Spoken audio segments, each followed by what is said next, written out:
तो दोपहर का नंबर 1 डिबेट शो आप देख रहे हैं। मैं हूं आपके साथ अनुराग। हरियाणा के नूह में हिंसा के बाद अब दंगाइयों पर बुलडोजर एक्शन बेहद तेज हो चुका है। आज लगातार तीसरे दिन बुलडोजर की कार्रवाई जारी है। हिंसा में शामिल लोगों के अवैध कब्जे को गिराया जा रहा है। अब तक नल्हड़ शिव मंदिर के आसपास के कई एकड़ जमीन पर अवैध कब्जे को खाली करवाया जा चुका है। उत्तर प्रदेश में योगी वाले हिट बुलडोजर मॉडल ने अब हरियाणा में उपद्रवियों की नींद उड़ा दी है। अवैध मकानों और दुकानों को तोड़ा जा रहा है। एक्शन ऐसा है जिसे देखकर साफ मैसेज जाता है कि कोई उपद्रवी बख्शा नहीं जाएगा। हिंसा का हिसाब लिया जाएगा और नफरत फैलाने की कीमत भी चुकानी होगी। योगी वाले मॉडल की गूंज से डरकर दंगाई भागे भागे फिर रहे हैं, लेकिन विपक्ष इस पर सियासत कर रहा है। सरकार के इस एक्शन से विपक्षी दल परेशान हो गए हैं और कार्रवाई पर सवाल उठा रहे हैं। सवाल इस बात को लेकर है कि हरियाणा को हिंसा की आग में झोंकने वालों पर एक्शन से विपक्षी दल आखिर परेशान क्यों हैं। आज इसी मसले पर चर्चा करेंगे। हमारे साथ एक बड़ा पैनल होगा, लेकिन सबसे पहले पूरे मामले को समझने के लिए आपकी विशेष रिपोर्ट देखिए।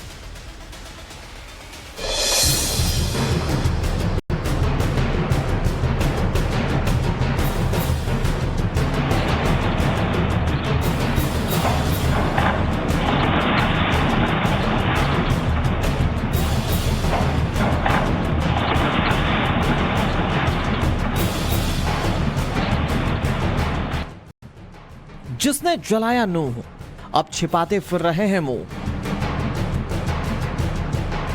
नूह हिंसा पर एक्शन में खट्टर सरकार। हरियाणा के नूह में योगी मॉडल।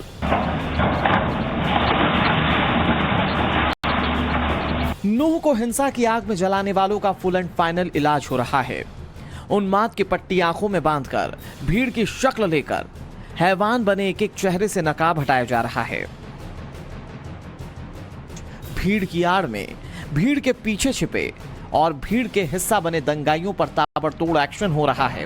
वो एक्शन जिसकी दरकार थी, वो एक्शन जिसकी मांग नूह और मेवात के बेगुनाह लोग कर रहे थे, वो एक्शन जिसे कहा जाता है। आज बुलडोजर एक्शन का तीसरा दिन है। 3 दिन से लगातार नूह के शिव मंदिर के आसपास तमाम अवैध ठिकानों पे प्रशासन की टीम बुलडोजर लेकर पहुंची और कई अवैध ठिकानों को गिरा दिया गया। आज सुबह एक होटल को गिराया गया। ये जो बिल्डिंग है, इसमें होटल चल रहा था, कमर्शियल होटल कम रेस्टोरेंट था और यहाँ पर से पथराव हुआ था, ऐसा पुलिस की जांच में सामने आया है। और जो बिल्डिंग बनी हुई थी 8 से 10 साल पुरानी बिल्डिंग है और यहाँ ये बिल्डिंग जो अवैध रूप से बनाई गई थी। जो बिल्डिंग निर्माण के लिए के दिशा निर्देश थे उन पे बिल्डिंग ये खड़ी नहीं उतरी थी और इसको लगातार नोटिस दिए जा रहे थे, ऐसा डिस्ट्रिक्ट टाउन प्लानर का कहना है। और अब जब जो पथराव हुआ है हिंदू शोभा यात्रा के ऊपर, उसमें इस बिल्डिंग से पथराव हुआ था, ऐसा पुलिस जांच में सामने आया और इसको अब डिमोलिश किया जा रहा है। और आप देख सकते हैं किस तरीके से यहाँ पर बुलडोजर अपनी कार्रवाई करते हुए नजर आ रहे हैं। सुबह करीब 7 बजे से कार्रवाई शुरू हुई थी। कल इस बिल्डिंग के जो फ्रंट हिस्सा है उसको ढहाया गया था और आज इसके पीछे का हिस्सा ढहाया जा रहा है। और ऐसे कई और बिल्डिंग्स हैं जो निशाने पर हैं, जो टारगेट पर हैं, जिनको आज तोड़ा जाएगा, जिनको पहले नोटिस सर्व किए गए अवैध निर्माण। और खासकर जिन बिल्डिंगों से पथराव हुआ है, फायरिंग की गई है, उन बिल्डिंगों को निशाने पर लेकर इस तरीके से उनको ढहाया जा रहा है। लेकिन सरकार के इस एक्शन से विरोधी परेशान है और विरोधी सरकार की इस कार्रवाई पर सवाल उठा रहे हैं। देखिए, सरकार को अपराधियों को पकड़ना चाहिए। मकान तो अपराधी नहीं होते जो उसको गिराया जा रहा है।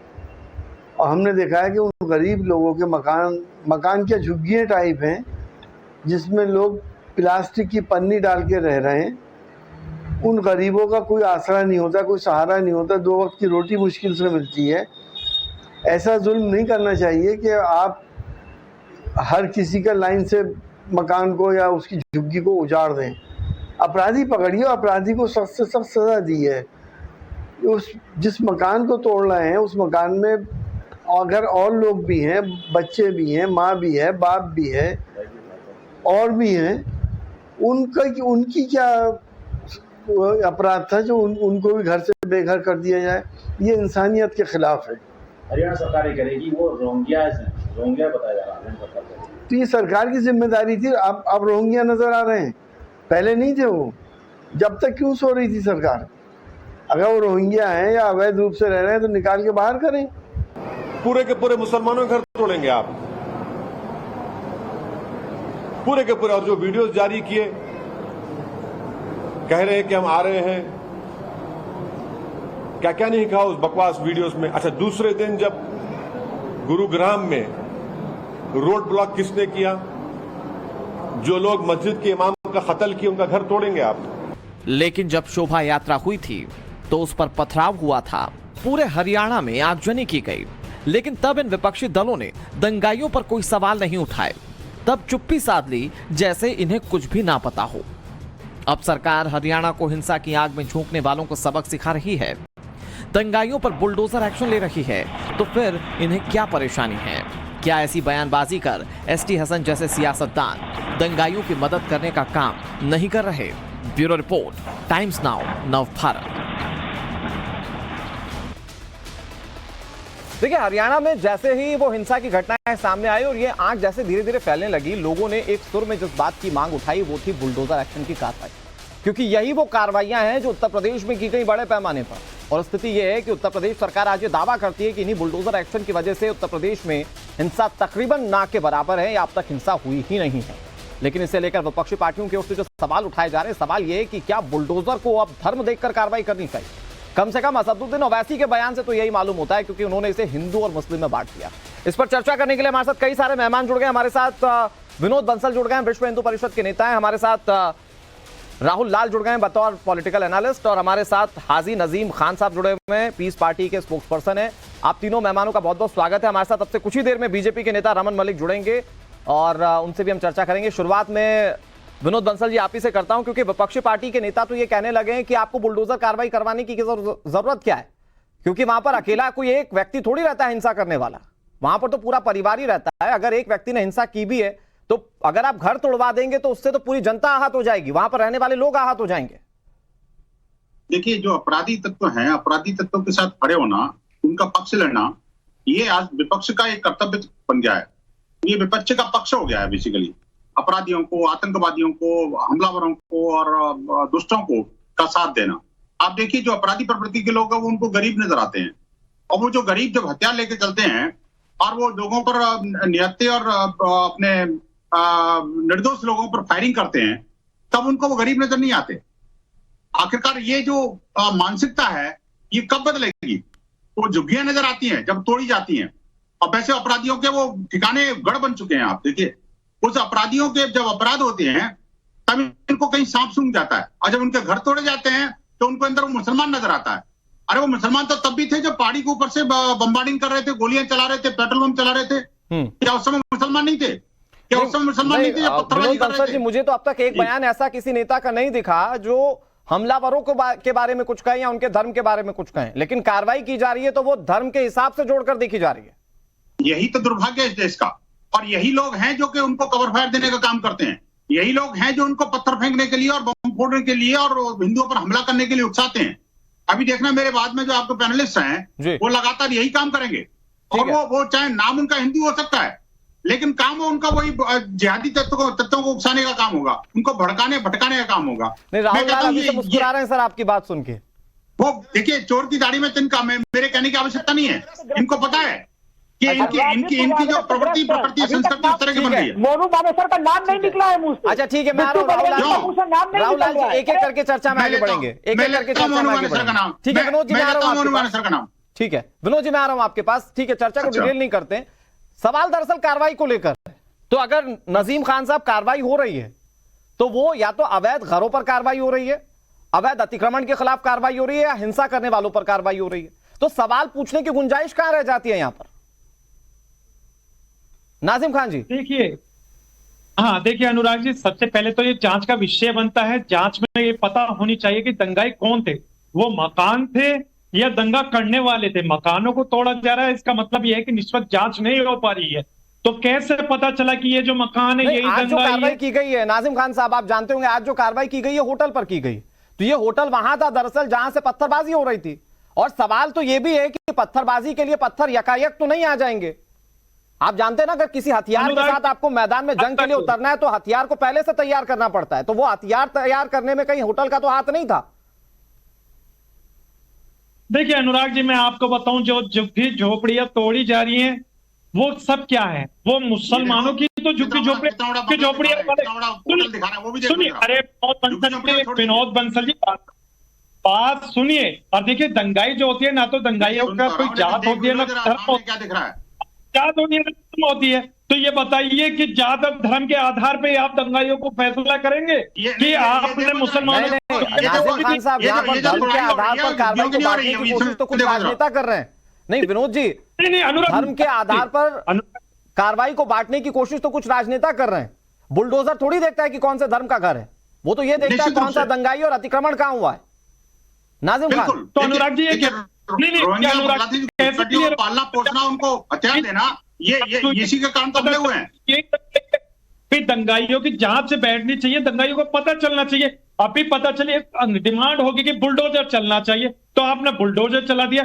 बगैर जांच के बुलडोजर कैसे चला रहे? मैं ये कह रहा हूं कि जो दंगाई ना तो उनकी कोई धर्म होती है ना जात होती है, दंगाई दंगाई होते हैं। और सबसे पहली बात अनुराग जी, मैं एक बात करना चाहता हूं कि मैंने एक सुनिए हरियाणा के एक मंत्री जी का बयान सुना था कि शोभा यात्रा में हथियार लेकर चलना सही नहीं है।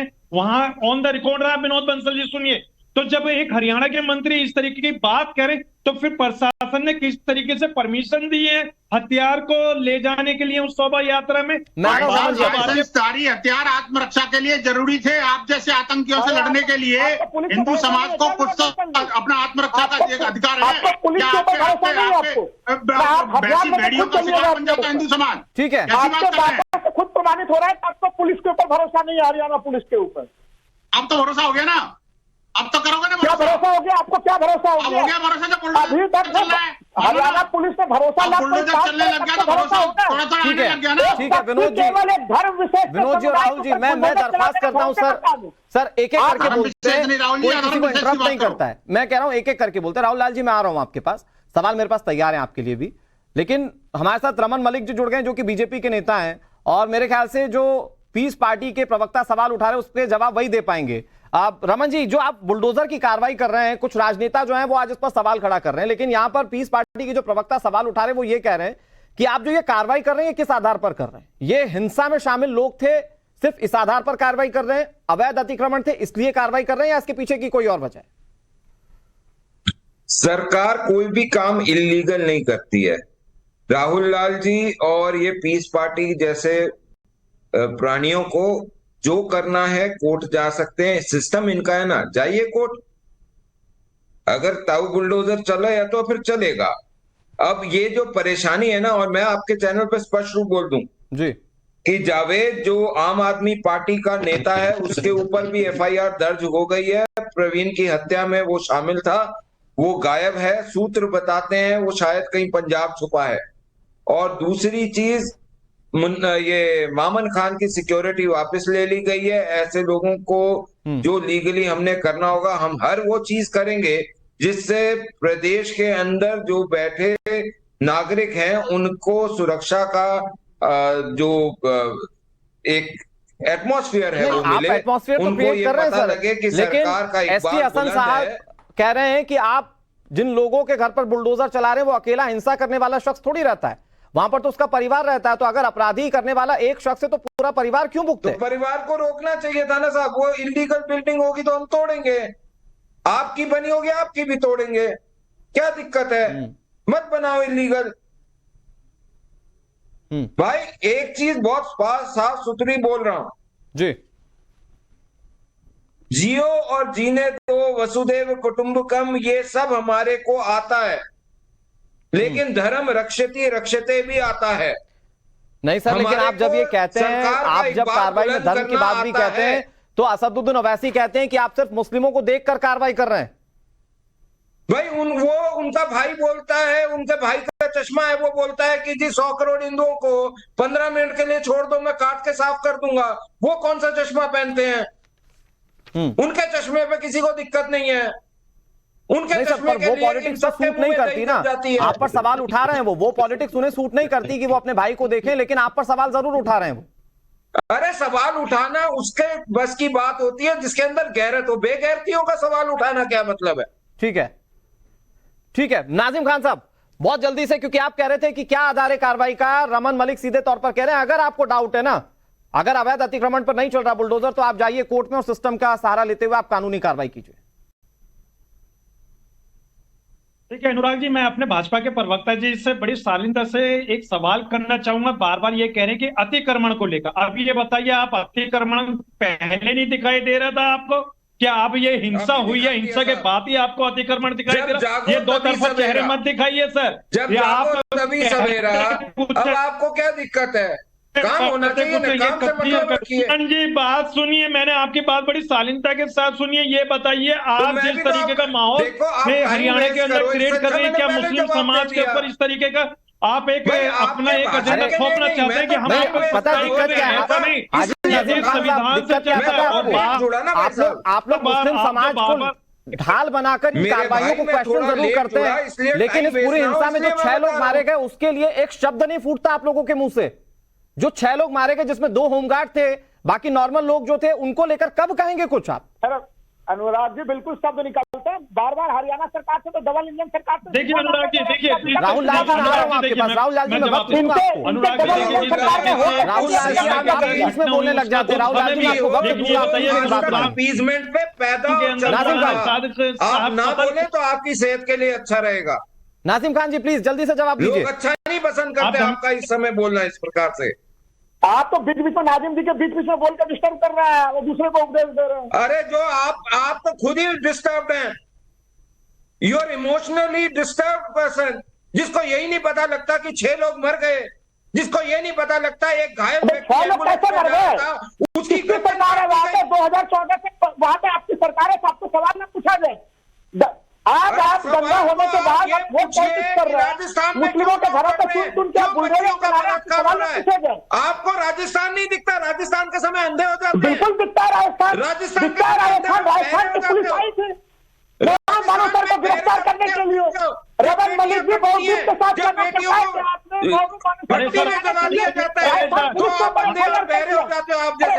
पुलिस से प्रेरणा लीजिए, शिक्षा लीजिए। अरे आप जैसे प्राणी जब बेटियां चलती हैं पट्टियों के अंदर, पागल हो जाते हो, आप जैसे पार्टियां जब होते हैं, आप जैसे लोग हिंदू तुष्टिकरण में जीवित हो, आप इनके सुपारी लेकर जीते हो। ठीक है, रमन जी मैं दरख्वास्त कर रहा हूं आपसे।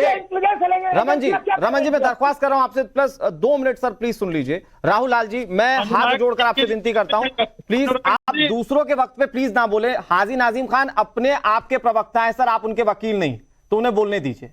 राहुल लाल जी, मैं बहुत विनती के साथ आपसे बात कर रहा हूं। ठीक है राहुल लाल जी, लेकिन अब सवाल आपसे है, कुछ प्राणी हमारे समाज में ऐसे हैं सर, मेरी बात को गौर से सुनिएगा, कुछ प्राणी ऐसे हैं, कार्रवाई नहीं होती तो कार्रवाई क्यों नहीं हो रही है, कार्रवाई हो जाती तो कार्रवाई क्यों हो रही है। ये हर तरीके से सवाल उठाने वाले लोग हमारे समाज में ज्यादा घातक हैं। हिंसा हो जाए तो हिंसा को लेकर एक शब्द नहीं कहेंगे, लेकिन अगर हिंसा होने के बाद कार्रवाई की जा रही है तो उसको लेकर इतना बड़ा दुखों का अंबार उनके सर पर टूट पड़ेगा कि उनके लिए सबसे बड़े कल्प्रिट कार्रवाई करने वाले लोग हैं। अब ये बता दीजिए सबसे पहले, क्या बुलडोजर कभी न्याय का माध्यम हो सकता है? बुलडोजर को जो लोग न्याय नहीं तो पत्थरबाजों का क्या करें सर? सुन लीजिए, पत्थरबाजों का क्या करेंगे? आपके पास जो पत्थरबाज है उसको चुन के ऊपर एक्शन लीजिए, उनके ऊपर मुकदमे। नहीं कैसे चुनेंगे सर आप? कैसे चुनेंगे आप इसके? नहीं कैसे चुनेंगे आप? पूरे बस्तियों में फैले हुए कैसे चुनेंगे आप? आप मुझे रास्ता तो बताइए। आप सिर्फ सवाल उठा सकते हैं फैंसी दिखने के लिए, आप रास्ता तो बताइए कोई। बिल्कुल, आप हर बात पर सवाल उठा रहे हैं। नहीं सवाल नहीं उठा रहा हूं, देखिए पहले तो बुलडोजर चलाना गलत है। अब आप, मैं आ रहा हूं रमन जी, इसके बाद आ रहा हूं आपके अवैध अतिक्रमण का मामला एक अलग मामला है, अवैध अतिक्रमण और दंगाइयों से निपटने का मामला अलग है। दोनों को मिक्स करके जनता को कंफ्यूज करने का काम भारतीय जनता पार्टी करती है और करती सरकार संवैधानिक। नहीं राहुल लाल जी मैं आपको बताता हूं कैसे एक है। राहुल लाल जी मैं आपको बता रहा हूं, इसके बाद आता हूं विनोद जी आपके पास। राहुल लाल जी सुनिए मेरी बात, देखिए सर, अगर इतने के बाद भी कार्रवाई ना हो ना, तो ये वही कुछ प्राणी है हमारे समाज के जो उठकर ये बोलने लगेंगे कि देखिए साहब इतनी बड़ी हिंसा हो गई थी तब भी अवैध अतिक्रमण पर कार्रवाई नहीं की और यहीं पर दंगाई पनप रहे थे। यही सवाल आप ही में से कुछ लोग उठाएंगे और अब कार्रवाई हो रही है तो आप ये सवाल उठा रहे हैं कि कार्रवाई क्यों कर रहे हैं? कार्रवाई पक्षी हो रही है। आ रहा हूं आपके पास, प्लीज थोड़ा सा वेट कीजिए सर। तो बता दें कि बिट्टू बजरंगी के घर पे बुलडोजर कब चलेगा, मोनू मानेसर के घर पे बुलडोजर कब चलेगा? ठीक है, वहां पे कोई इलीगल कंस्ट्रक्शन नहीं। 2 हाथ उठ गए सर आपके जवाब देने के लिए। इलीगल कंस्ट्रक्शन है। हाँ ठीक है, विनोद बंसल जी आप जवाब दीजिए, फिर मैं रमन जी के पास जा रहा हूं। विनोद जी प्लीज जवाब दे दीजिए। राहुल लाल कह रहे हैं जो हिंदू पक्ष के लोग हैं उन पर क्यों नहीं बुलडोजर चलता? देखिए, सबसे पहले उन्होंने मोनू मानेसर की बात करी, तो मैं कहता हूँ मोनू मानेसर जैसे गौरक्षक पर हमें गर्व है, और वो व्यक्ति ऐसा है कि जो कि अपनी जान हथेली पे लेकर के और गौ माता की रक्षा करता है। नहीं आपको शर्म आनी चाहिए। लेकिन उसका नाम भी एक मर्डर केस में है सर। नहीं, आप ऐसे मेरी बात डिफेंड तो मत सुनिए। कीजिए। नहीं, विनोद जी, मैं उसका नाम भी एक मर्डर केस में है सर।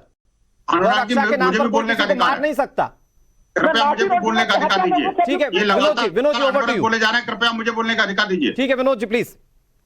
देखिए, मैं ये कह रहा हूं कि अगर कोई अपराधी है तो उसको निश्चित रूप से सजा मिलनी चाहिए।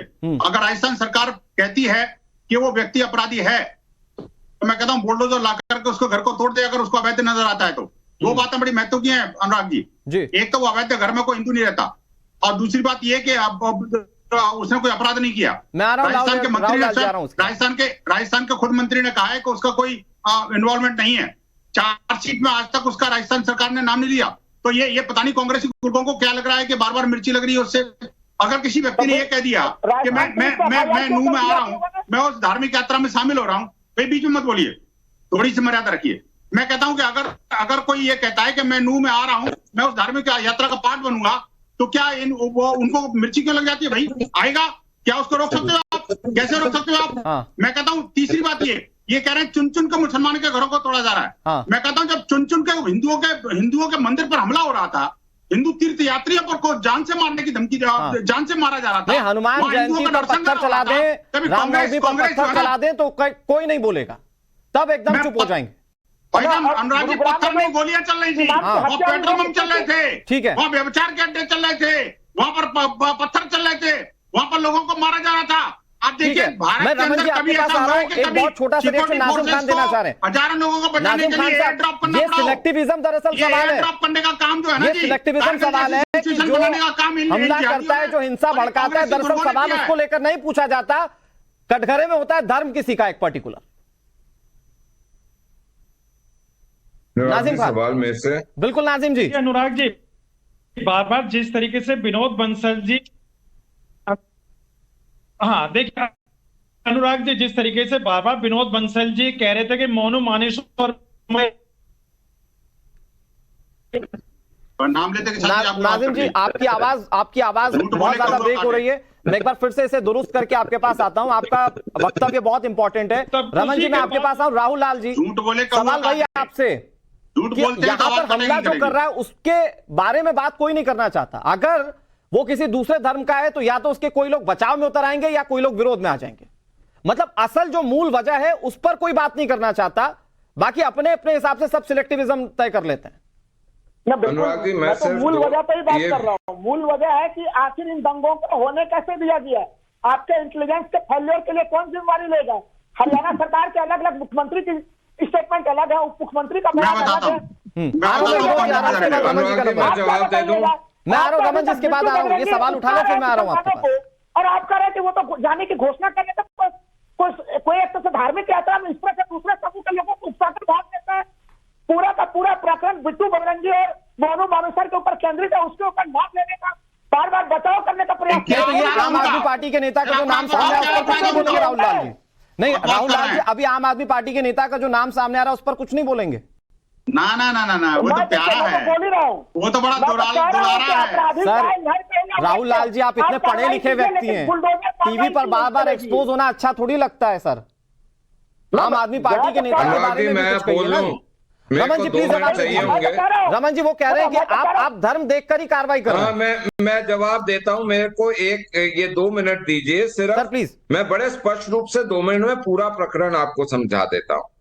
प्रकरण ये है साहब कि इनका और इनके जैसे और इनकी जमात का एक आरोप है कि मोनू मानेसर आपका झगड़ा क्या है साहब, ये नहीं बताएंगे। मैं बताता हूं झगड़ा क्या है। वो बोलता है गाय को मत काटो, आप बोलते हो हम गाय काटेंगे। वो बोलता है गाय को मत खाओ, आप बोलते हो हम गाय खाएंगे। वो बोलता है गाय की तस्करी मत करो, आप बोलते हो गाय की तस्करी करेंगे। अब ये दुश्मनी है। क्या हरियाणा प्रदेश में ये वैध है या अवैध है? हरियाणा प्रदेश में गाय को खाना, गाय को काटना कानून हाथ में नहीं ले सकता ना। देखे, जो गौ प्रोटेक्शन सेल है और दूसरे हैं, उनको आईडीज मिली हुई है। मैं कुछ और बात कर रहा हूं। विवाद ये है अब उस विवाद के पीछे आप हिंदुओं को टारगेट करके नूह को नया गोधरा बनाने की कोशिश करें, और फिर जैसे 2002 से 2014 तक आपने एक इंडस्ट्री चलाई थी, आज ये जो बेकार के पत्रकार हैं जो यूट्यूबर बन गए हैं वगैरह, वो बिना काम के जो रह गए, उनको काम चाहिए साहब, वो काम ढूंढ रहे हैं। ये उसकी भी है, ये 2024 के इलेक्शन की भी कहानी है, ये कांग्रेस और आपका INDIA जो बनाया है, ये उसको एस्टैब्लिश करने की कहानी भी है। क्योंकि अब आम आदमी पार्टी और कांग्रेस दोनों के, राहुल लाल चुप रहो, तुम भी अभी बीच में आओगे, वेट करो। तो नहीं, मेरे को डराने की जरूरत नहीं, तुम तो खुद ही डरो। तुम्हारे को देख के तो बच्चा डर जाएगा राहुल लाल, तुम्हारे को देख के बच्चा डर जाएगा, मत बोला करो ऐसे। अरे छोड़ो, तुम लीजिए राहुल लाल जी, बहुत अच्छे कोई नहीं डरा रहा, मैं बैठा हुआ हूं सर, कोई नहीं डरा रहा, बोलने दीजिए। अच्छा, दूसरी चीज अनुराग जी, हाँ, जो फायर हो रहा था, जो पोजीशन ली हुई थी ऊपर, हाँ, अगर आप ध्यान से उसके वीडियो देखें जी सर, तो रीलोडिंग और फायरिंग दोनों के एंगल्स मिलिट्री प्रिसिशन के थे, वो भी आइडेंटिफाई कर रहे हैं। क्या वो जो पाकिस्तानी यूट्यूबर है वो सिर्फ यूट्यूब करके मॉरल सपोर्ट दे रहा है या टेक्निकल सपोर्ट दे रहा है, ये भी देख रहे हैं हम। ये राहुल लाल जैसे बीच में बोल के जनता के पास फैक्ट नहीं जाने देंगे राहुल लाल जैसे, रमन मलिक साहब, क्योंकि डर लगता है कहीं मालिकों का सच्चाई ना सामने आ जाए। लेकिन रमन मलिक जी, एक सवाल जो विपक्षी दल लगातार उठा रहे हैं, रमन मलिक जी, नहीं रमन मलिक जी, एक सवाल जो विपक्षी दल लगातार उठा रहे हैं कि अगर वहां पर मान लीजिए कि किसी ने षड्यंत्र के साथ ही यह हमला किया, एक धर्म विशेष के लोग ही इस तरह से उपद्रव मचाना चाह रहे थे, तो कुछ लोग ये सवाल पूछते कि फिर सरकार कर क्या रही थी, और सरकार इस तरह की हिंसा नहीं रोक पाएगी, तो सरकार की कार्यप्रणाली है क्या? अनुराग जी, मार्गरेट थैचर ने बहुत अच्छे तरीके से इस परिस्थिति को बताया था जी, कि अगर सरकार और इकबाल एक अच्छी दृष्टि से ईमानदारी से काम कर रहा है, उससे 9,999 आतंकी हमले, इंसर्जेंट हमले वो बचा लेता है। एक होएगा जिसके ऊपर विपक्ष भी चर्चा करेगा, मीडिया भी चर्चा करेगा, और सरकार को कानून के अनुसार काम करके ठीक है उसके तथ्य जनता के सामने रखने चाहिए। बहुत इंपॉर्टेंट बात है सर, आप जो बात कह रहे हैं वो बहुत इंपॉर्टेंट है। राहुल लाल जी, आप प्लीज अपनी बारी का इंतजार कीजिए। राहुल सर, मैं तो आपके साथ इतनी डिबेट्स कर चुका हूं, आप प्लीज थोड़ी सी मर्यादा रखिए। मैं आ रहा हूं आपके पास, विनोद बंसल जी, मैं आ रहा हूं आपके पास। रमन जी, कमोवेश आपने अपनी बात पूरी कर ली होगी, अगर कुछ बचा है तो प्लीज 10 सेकंड में पूरा एक सिर्फ इतना सा पॉइंट मैं बोल रहा हूं कि वो अंधेरे का इंतजार करना या वो इस प्रकार के अल्फाज बोलना, अगर मैं ये बोलता हूं कि बार बार बोला जाता है कि ये पूरे के पूरे जो विशेष समुदाय है ये शांति प्रिय है, तो अगर कोई उकसा भी रहा था तो आप शांत रहते ना साहब, आप तो शांति प्रिय है। नहीं, लेकिन उसमें अगर सारी बातें आपकी ठीक है नाजिम खान साहब, लेकिन अगर इन सारी चीजों में से एक कंक्लूजन भी निकालने की कोशिश की जाए तो मैं कहता हूं कि चलिए आप मान लीजिए आपके स्तर पर कि सरकार का फेलियर है, मान लीजिए कि आज बुलडोजर की कार्रवाई को लेकर सरकार हो सकता है गलत कर रही हो आपके लिहाज से, लेकिन मुझे यह बताइए कि फिर साजिश पर आप लोग क्यों नहीं बोलते? ये पत्थरबाजी कैसे, हर हिंदू घटना पर पत्थरबाजी की घटनाएं जा रही है, उस पर एकदम चुप्पी कैसे? ये टारगेटेड जो हमले हो रहे हैं उस पर आप लोग एकदम चुप कैसे हो सकते हैं? हाँ मैम, लिखिए है ना नंबर, मैंने आपको किया हुआ है नंबर। नहीं हो सकता है नाजिम खान अभी जुड़े ही ना हो। नाजिम जी, आवाज आ रही है क्या आपको? ये तो किसी और का नंबर दे रहे हैं, किसी आतंकवादी को कह रहे हैं कि मेरे पास नंबर है, चिंता मत करो।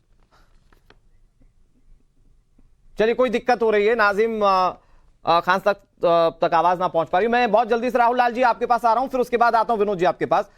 ये बात तो करनी पड़ेगी ना राहुल लाल सर, जो मैंने सवाल नाजिम जी से पूछा इस पर बात तो करनी पड़ेगी कि षड्यंत्र कौन कर रहा है, कौन हिंदू धर्म के जो तमाम आयोजन है उस पर निशाना बना रहा है। अगर कोई हिंदू धर्म का दूसरी तरफ पर हमले करने की कोशिश कर रहा है तो वो भी क्वेश्चनेबल है सर, मैं पहले ही क्लियर कर दूं।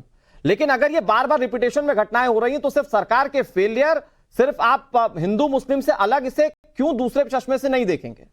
क्यों आप दूसरे पहलू पर बात नहीं करेंगे कि इसके पीछे हो सकता है कि एक बड़ा तंत्र काम कर रहा हो और इस तरह की चीजें वो चाहता हो देश में? अनुराग जी, आपके काफी गंभीर सवाल है और मैं इसका गंभीरता से जवाब दूंगा। ये सवाल गंभीर है क्योंकि देखिए यहाँ पर सरकार के ऊपर सवाल क्यों पूछे जा रहे हैं। अगर ये आशंकाएं साजिश है, लंबे समय से चल रही है वो साजिश, तो फिर भाई आप है, आप राज्य की एजेंसियां आपके पास है, केंद्र की तमाम एजेंसियां आपके पास है, ये एजेंसियों के उन एजेंसियों के कहने पे जो बुलडोजर चल रहा है, आपको मिर्ची क्यों लग रही है? सुन लीजिए, मणिपुर 3 महीने से चल रहा है, वहां अरे भाई साहब वो जो एजेंसियों ने कहा तभी तो बुलडोजर चल रहा है, नहीं तो कैसे चलता? बताओ ना। यहाँ पे आप केवल अगर वो एजेंसियों के कहने पर बुलडोजर चल जाएगा तो आपको मिर्ची लग जाएगी। और अगर वो अरे छोड़ दीजिए, चयनात्मक कार्रवाई करके वोट बैंक बढ़ाने वाले लोग पूछ लीजिए, कहीं ये भी किसी अवैध मकान में ना रहते हो? हिंदू धर्म के नाम पर हिंदू धर्म, हाँ मुझे लगता है यही तो चक्कर नहीं है। राहुल जी कहाँ रहते हो बताओ जरा? हिंदू आप मूवमेंट नहीं रहते, आपका अगला बुलडोजर आपका नंबर आ रहा हो। विनोद बंसल जी आपसे ज्यादा सनातनी हो, आपसे ज्यादा हिंदू धर्म में। अरे मैं मना थोड़ी कर रहा हूँ, सनातनी हो तो फिर अब गौ हत्यारों का साथ क्यों दे रहे हो? अरे कैसे सनातनी हो जो गौ हत्यारों का साथ दे रहे हो? कैसे सनातनी हो जो हिंदू हत्यारों का साथ दे रहे हो? कैसे सनातनी हो जो नूह में हुई हिंसा का एक शब्द नहीं बोल रहे? आखिर कैसे सनातनी हो जो मंदिर पर हमला करने पर भी आपके जवान को लकवा नहीं मारता? आखिरकार कैसे सनातनी हो जो कि हिंदुत्व की बात आती है तो आपको मिर्ची लग जाती है? आखिरकार कैसे सनातनी हो जो कि ऐसे लोगों के साथ खड़े होते हो कि बछड़े को काट के खाने की बात करता है? कैसे सनातनी हो? कैसे सनातनी हो राहुल जब आपको मिर्ची लग जाती है, जब आतंकवादियों को बुलडोजर चलता है? अरे कैसे सनातनी हो भाई साहब, बता दो जरा। जो हिंदू मंदिरों पर हमले होते हैं तो आप बिल में घुस जाते हो, जब जिहादियों का मकान तोड़े जाते हैं तो आप बिल में जाते हो। हाँ भाई बात, कैसा सनातन है तुम्हारा? कौन सा सनातन है ये? कहाँ से आया सनातन? अच्छा ठीक है, पाकिस्तान से आया, बांग्लादेश से आया, ठीक है, या सीरिया से आया? कौन सा सनातन है आपको? ठीक है राहुल लाल जी और विनोद बंसल जी, नहीं राहुल लाल जी और विनोद बंसल जी, ठीक है हम लोग आपस में इतना नहीं उलझते, ठीक है बात विवाद होता रहता है, लेकिन किसी निष्कर्ष पर पहुंचे इस पूरे मामले पर दर्शकों को तस्वीर पूरी साफ हो जाए, हमारी कोशिश ये है। दरअसल पीस पार्टी के प्रवक्ता हमारे साथ जुड़ गए, आवाज भी पहुंच रही होगी नाजिम जी तक। नाजिम खान साहब, सवाल मेरा बहुत सीधा सा, बहुत सटीक यही है कि आखिर इसके पीछे के तमाम पहलुओं को धर्म के एंगल से जरूर देखा जाता है, लेकिन आप लोग इसके पीछे का षड्यंत्र कभी क्यों नहीं खुलकर सामने रखते? आप लोग कभी ये क्यों नहीं मानते कि हाँ इस तरह का एक तंत्र काम कर रहा है जो देश में जानबूझकर एक धर्म विशेष के आयोजनों पर हमले कर रहा है? ये पत्थर इकट्ठा कहां से हो रहे हैं? अचानक इतने सारे हथियार कहां से आ रहे हैं? आप इन सब चीजों पर कभी बात नहीं करते, लेकिन अगर किसी की मौत हो जाए और खासतौर पर एक धर्म विशेष के व्यक्ति की मौत हो जाए तो आप लोगों की ओर से सबसे ज्यादा सवाल खड़े किए जाते हैं। बाकी 6 लोगों की मौत हुई इस पूरी हिंसा में, उस पर कोई बोलने वाला नहीं। देखिए अनुराग जी, आप देखिए मैंने बड़े शालीनता से आपका सवाल समझा और सुना, और मेरा भी आप जवाब देखिए। ठीक है सर, हरियाणा के अंदर घटना हुई है उसका हमें बड़ा दुख है सर। हम ऐसी घटना की कठोर शब्दों में निंदा करते हैं, सुनिए कठोर शब्दों में निंदा करते हैं। और दूसरी बात मैं बता दूं अनुराग जी, गुरुग्राम में एक मौलाना साहब का भी कत्ल कर दिया गया, उसका भी जिक्र कीजिए आप, उनको भी मार दिया गया। लेकिन जब बात आती है सर, जो दंगाई होते हैं ना तो उनके धर्म होती है ना कोई जात होती है, वो दंगाई होते हैं। लेकिन जब एक पार्टिकुलर एक विशेष समुदाय को देखकर उनका नाम आता तो ये जांच का विषय बनता है। अनुराग जी, आप मुस्लिम समाज का नाम देखकर उनकी झुग्गी झोपड़ियां तोड़वा रहे हैं यार। बाद में भाजपा के प्रवक्ता क्या कहते हैं हाजी नाजिम खान, आप जिस झुग्गी झोपड़ी का जिक्र कर रहे हैं वहां पर अवैध रूप से रहने वाले रोहिंग्या भी हो सकते थे, इस बात की भी आशंका थी। ये हिंसा के बाद उससे पहले क्यों नहीं हुई ये कार्रवाई? भाजपा के प्रवक्ता जो बार-बार ये कह रहे थे कि इसका मतलब ये नहीं कि आज तो ये बताइए बुलडोजर जो आप चला रहे हो कौन सा टैग चला रहे हो? नाजिम खान साहब, पहले नहीं की गई इसका मतलब ये थोड़ी कि रोहिंग्या को पनपने दिया जाएगा हमारे देश में। नहीं, आप कहिए कि फिर छोड़ दें, पहले नहीं किया गया तो आज भी छोड़ दें, आप कहिए फिर खुल के। तो रोहिंग्या की जांच होनी चाहिए, नहीं ये डायरेक्ट आप बुलडोजर चलाएं देंगे किसी? अरे हो सकता है सरकार के पास वो तो कह रहे हैं, रमन मनीष तो खुल के कह रहे हैं कि अगर आपको लग रहा है गलत है तो आप इसको चैलेंज कीजिए। मैं आपको एक चीज बता दूं, अगर कहीं अवैध चीज बनी हुई है तो उसको तोड़ने का अधिकार प्रशासन के पास किसी भी समय होता है। आप प्रशासन रमन जी ये बताइए, दंगा होने के बाद जिस तरीके का आप वहां बुलडोजर चलवा रहे हैं, क्या है? आप अतिक्रमण हटा रहे हैं या दंगाइयों पे बुलडोजर चलवा रहे हैं? तो किसी आप दो बातें न करें, परेशानी हो रही हो, आप परेशानी इसलिए हो रही है क्योंकि आप दो तरफा बातें कर रहे हैं। सर ये संवैधानिक अधिकार है, संविधान के तहत मैं आपसे बात कर रहा हूँ। आपने कहा कि वो संविधान को चलेगा। मैं बार-बार आपसे पूछना चाह रहा हूँ, ये बताइए दंगाइयों पे आपके जो निष्पक्ष जांच है वो होनी चाहिए कि कौन कौन दंगाई है। लेकिन आप तो सर उनके झुग्गी झोपड़ी वालों के मकान टुटवा रहे और आप कह रहे कि अतिक्रमण, तो अतिक्रमण आपको पहले दिखाई नहीं दे रहा था। ठीक है रमन जी और मेरे वो अतिक्रमण, लेकिन जब ये एक बात वाकई में सुनकर बहुत अच्छा और हंसी भी आ रही है इस पर, जो आपने मूड लाइट कर दिया कि यहाँ पर संवैधानिक बात, मतलब जो पत्थर फेंक रहा है, जो हिंसा कर रहा है, उसका संवैधानिक अधिकार है, लेकिन अगर कोई अपने धर्म के हिसाब से अपने आयोजनों में शामिल हो रहा है तो उसका कोई धार्मिक अधिकार नहीं है, उसका कोई संवैधानिक अधिकार नहीं है, वो गोली खाए, वो पत्थर खाए। और अगर उसके बाद कार्रवाई की जाए तो कुछ नेता उठकर उस पर सवाल उठाना शुरू करते हैं। आप यही कह रहे हैं ना सर? खैर, पूरे देश की जनता आपको देख रही है और उस पर बहुत अच्छे तरीके से आप लोगों को जज भी कर सकती है। आप सभी मेहमानों का बहुत शुक्रिया इस पूरी चर्चा में शामिल होने के लिए और हमसे बातचीत करने के लिए। टाइम्स नाम नवभारत पर खबरें लगातार जारी, आप बने रहिए हमारे साथ।